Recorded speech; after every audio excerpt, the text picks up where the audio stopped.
I'm Steve, this is Vanessa. Vanessa's going to go first. She has everything programmed for her speech, and we're going to be giving more in-depth experiences related to our cerebral palsy and our schooling. So I'm going to let her go first. It's going to probably take about roughly 20 minutes for Vanessa to speak, start to finish, so just be patient. And after she speaks, I'm going to go into my experiences as well. Are we ready? Hello all. Nice to see all of you again. For this presentation, Steve and I will talk about some of our experiences with having cerebral palsy. I could easily write a book on this. But I will also share some of my experiences as a student at UC Berkeley, where I graduated and received my bachelor's degree. Just like most of you, when I go out in public, people automatically stare at me, mainly because I am in a wheelchair. I remember my mom always telling me, "Sit up straight so people don't stare at you." I eventually realized that people weren't staring at me because I wasn't sitting up straight. I could be leaning to the side or all dressed up or dye my hair purple, green, or blue, but no matter what I do or how I look, people are going to stare at me simply because I use a wheelchair, and the fact that I have a communication device is just another reason for people to look at me. The reactions I get are a wide range on the spectrum. I've seen looks like they can't believe that I'm out in public. Sometimes people who I don't know will come up to me and say they will pray for me that God will heal me. I just look at them and say, okay. At this point in my life, I feel like if God hasn't healed my cerebral palsy by now, He isn't going to. Personally, I feel God made me this way for a reason. Having to use a communication device trips people out. If they don't know me, they will talk to me like I'm 4 years old and tell me, "I'm so cute." So annoying. Others will ask me a question, but before I'm done typing my answer, they are already gone. Why bother asking me something if you can't wait for the response? A lot of people are just so impatient. These incidents happen to me often. I had a few people who see me type on my talker, and they will just start typing on my talker without asking me.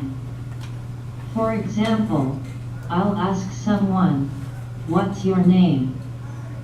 And the person will literally start typing on my talker, "My name is." I will just move their hand away, and whoever is with me will tell the person not to touch my talker. The person will ask, "How do I talk to her?" My friend will tell them, "Talk to her like you talk to anybody else." The person will ask, "She can hear me?" My friend will say, "Yes, she can hear just fine." It's amazing how so many people can't comprehend that even though I use a talker, I am still able to hear and understand what's going on. Then there are those who think since I can't really talk, that I must be deaf or hard of hearing, so they will be right next to or in front of me yelling at me. I'm thinking, I'm not deaf, but if you keep yelling at me, I could become deaf thanks to you. I just think that people are so uneducated and clueless about disabilities. Unless they are around others who have disabilities, they really don't know.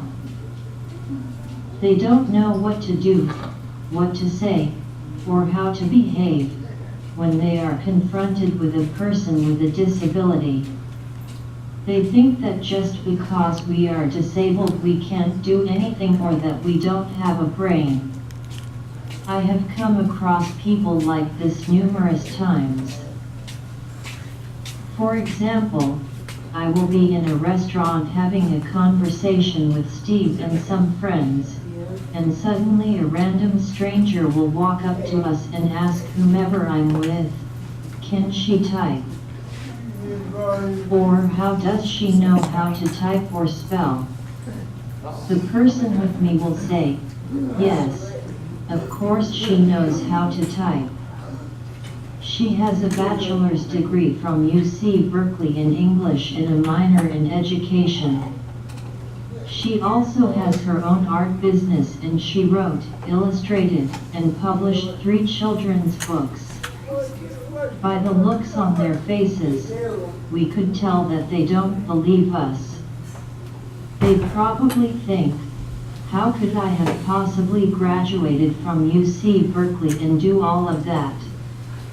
So we will give them my business card and tell them to go to my website and check out my art.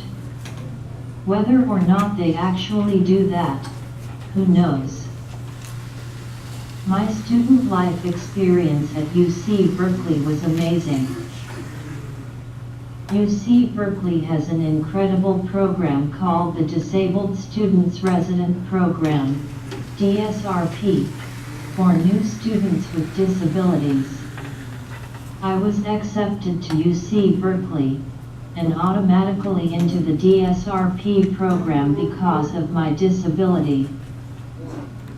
When I moved to the Berkeley campus, I lived in the dorms my first 2 years. The DSRP program is only for 1 year, but during that year, I was taught how to live independently. Through DSRP, each student was assigned to work with a coach on a one-on-one basis. We learned about independent skills, how to sign up for in-home support services, IHSS, how to find attendance. One way that I was taught to find attendance was to make flyers and put them up around the dorms and in certain areas around the campus. If they were interested, they had to email me and we would schedule an interview. My DSRP coach taught me how to interview people, what questions to ask them, as well as helping me figure out what I would need the attendants to do in terms of my personal needs as well as what accommodations I needed for my classes. My DSRP coach also taught me how to hire and fire them, how to schedule them, how to tell them what I needed them to do, etc. All of these things were completely new to me. I never realized I would be in this situation since I lived with my parents all my life. This was the first time I had to find and hire attendants, as well as scheduling them around my class schedules. To get accommodations for my classes, I had to go talk to the people in the Disabled Students Center office and tell them what I needed. I got note takers for all of my classes, books on tape, and extra time for my tests. I also had attendants come read to me if they didn't have my textbooks on tape. Since I am such a slow reader, having my books on tape and the attendants reading to me was a tremendous help to me. Those attendants also helped me by looking over my papers and editing them. When I had trouble in algebra, the Disabled Students Center got a tutor for me. Fortunately, I was able to tell the office what I needed to succeed in my classes. The DSRP staff was so impressed with how quickly I got the hang of this attendant process and being able to tell others what I needed and wanted quicker than any of my peers who were in DSRP with me. I remember some of the DSRP staff congratulating me on hiring an attendant so quickly. At the time, I didn't fully understand what the big deal was about getting attendance since DSRP had staff 24/7 to help us with anything we needed help with. As time went on, the staff and my coach explained that after 1 year I wouldn't have the DSRP staff on hand at any time anymore. It was only a 1-year program, so we all had to figure out pretty fast the process of living independently, finding, hiring and getting attendants to help us with our daily activities on and off campus. We were going to be on our own soon enough. It turned out that I was so successful conquering the DSRP program and the attendant process, that the program director asked me to co-teach the DSRP class the following year. And that I did. That was my very first experience teaching, and I enjoyed it a lot. When I attended UC Berkeley, they had a Disabled Students Union, which was a club for the students with disabilities. I joined this club my second year mainly to make friends. Everyone in this club had all kinds of disabilities, and everyone always supported each other, and had fun.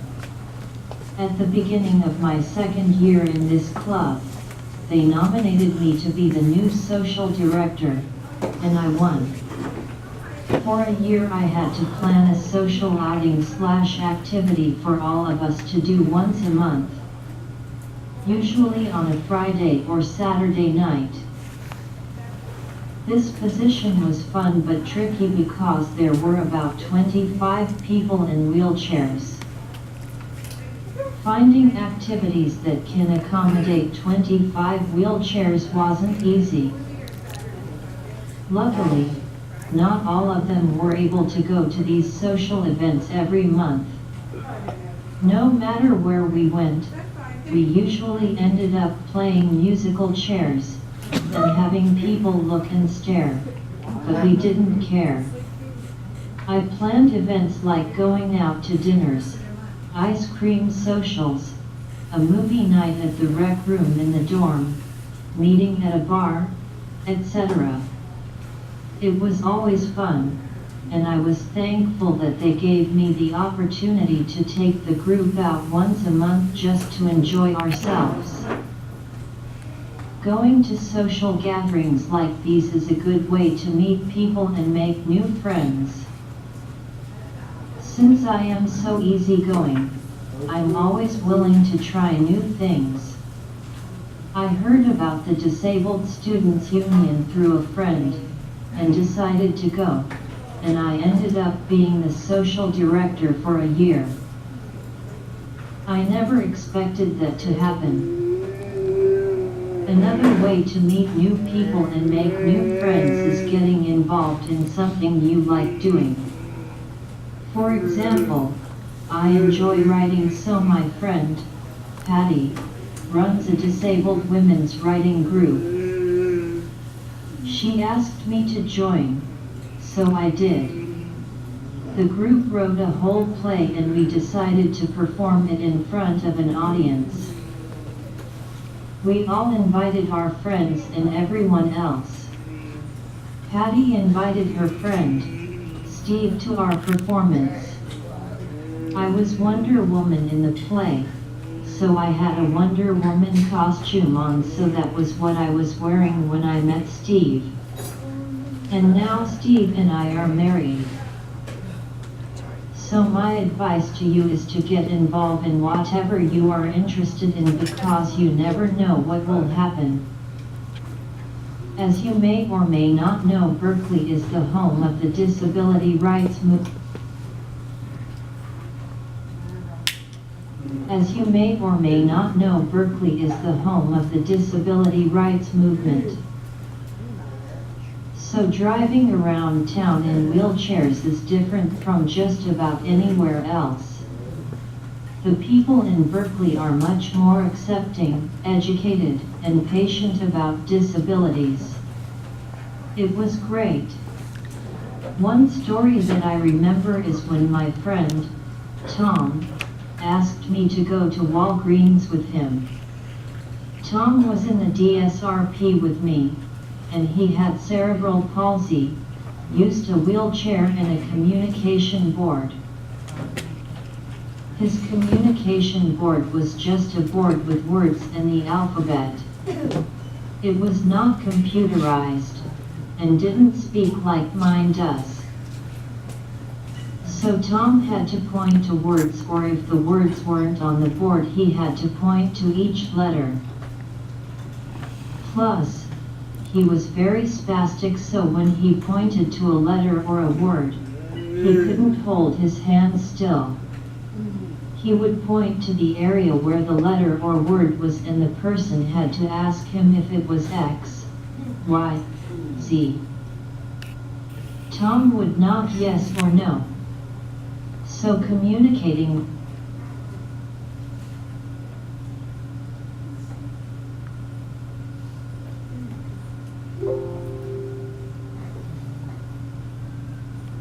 with Tom took a lot of patience. Somehow I was always able to figure out what he was saying, unlike most of the other students in the dorms. The day he asked me to go to Walgreens with him, I didn't think to ask him what he wanted before we left. When we got there, I asked Tom what he wanted, and he pointed to G, and that was it. I was waiting for him to continue pointing to letter to spell something out, but he just sat there and he couldn't think of how to spell what he wanted. So I started typing out words that I could think of that started with the letter G, like glue, gum, glasses, but Tom kept nodding, no. Then one of the Walgreens employees came and asked if we needed help. With my talker, I told him that my friend wants something that starts with G, but I wasn't sure what.